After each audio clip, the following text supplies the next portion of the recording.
What's up, y'all? Today I want to share with you guys one of my favorite books in 2021 last year, and it's called When by Daniel H. Pink, The Scientific Secrets of Perfect Timing. And I'm sure you and me think about time all the time. And Daniel H. Pink talks about timing from a day-to-day basis, whether that's morning, day, and night, but also just on a grander macro level scale of our personal and professional pursuits, whether that's professionally through getting promotions or through a sports game, anything in life that has a beginning, a midpoint, and an ending. And today we're going to be focusing on the importance of focusing on the midpoint.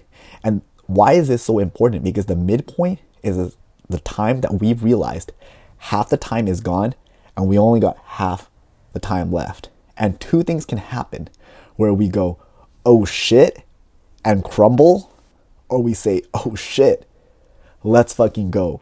So I want to focus on the latter of let's fucking go, of doubling down and rising up.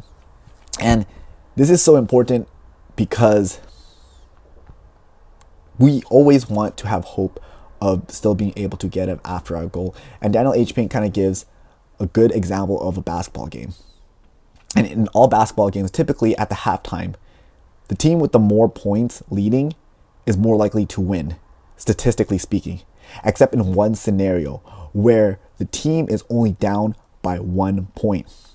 Well, when the team is down by 1 point, they're actually significantly more likely to win than the team leading. And why is that? Right? And that's because they were only slightly behind. Daniel H. Pink says that just when they are slightly behind, it allows them to exert more effort. And so the second half of the game, they're actually going much harder than they did in their first half, and which allows them to win. So Daniel actually gives us 3 tips that we can apply. One is be aware of our midpoints. When we're at our midpoints, this is the time for us to make a decision of, oh, dang, half the time has gone by. How are we going to spend the next half? The tip number 2 is once you are aware of the midpoint, choose to use that midpoint as a tripwire of saying it's time to double down, spark some motivation and action so that we can actually accomplish our goals.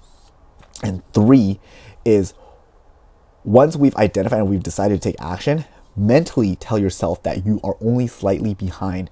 No matter what the actual situation is, tell yourself that you are only slightly behind, because when you know that you're only slightly behind, you're actually willing to exert more effort and you're more likely to have hope, and you're actually going to be in a more resourceful state to accomplish whatever it is that you want. Now, while these 3 are solid, I do also want to add another tidbit of that Daniel Pink mentions, that also Brendan Burchard mentions, of while you're at this midpoint, also think about who needs you to be at your A game. Because sometimes when you're just doing things for yourself, you're not willing to go the extra mile. But if you're doing it for your coach, you're doing it for your future family, you're doing it for your partner, right? You're doing it for your future children. You're willing to go the extra mile to find that energy. This is not just for me. This is for other people as well. And that could be a way for you to generate the additional momentum. And, another tip that I like to also think about when we're at our midpoint is feel free to reach out. Sometimes we've exhausted all our resources doing it ourselves by the midpoint, but that's not enough. Sometimes we just need to ask for help, that we're not strong enough, we're not smart enough. We need to ask specialized help from people who have come before us to take us to the next level and actually make us accomplish our goal. And that's actually okay. And this actually happened to me in my own personal, professional life. This is why this book is so important to me, is because during last year, I got put on a performance improvement plan at work. And it's not the best thing to hear that I need to actually perform better at my role. And now, don't get me wrong, I've been putting the efforts in hour, but my strategy was not probably the best. I was just grinding away and I was not getting the feedback that I probably needed. But once I realized, okay, I'm at my midpoint, I am going to double down on my efforts. I'm telling myself that I'm only slightly behind. But I also knew that, hey, I'm doing this for my future family, and also reached out to my senior team members hey, I need some help. This is my situation. How can I get better? And they told me, hey, you can improve your talk tracks, your tonality, your objection handling. Let's focus on that. You got this. And because of that, I knew that with their help and knew that I was only slightly behind, I was actually able to kind of get the results that I want. I was able to pass my performance improvement plan, and I was able to carry that momentum to hit quota in Q4 21. So that's why this book is so powerful, is because it gives us the hope and motivation that we need to get after our goals. So, I challenge everyone out there to really think whether you're pursuing your personal or professional goals.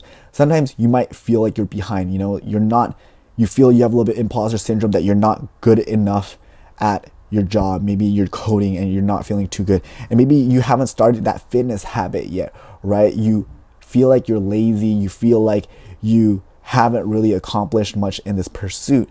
But it's okay. If we're really living up to age 75, we have a lot of time. We're not even at our midpoint yet of our professional careers, of our fitness journey, right? There's still a long timeline that could potentially happen. Now, don't get me wrong that you think that you have so much time that you can just chill. Use this as the midpoint to tell yourself that this is the midpoint of, hey, I've had some bad habits for the past 5-10 years, right? Or first half of my life. Let's make the next 5, 10, 20, 25, 30 years a good amount of time of growth, of pursuing our personal and professional goals in the right way. So I have faith that everyone out there is still at their midpoints in whatever they're trying to pursue.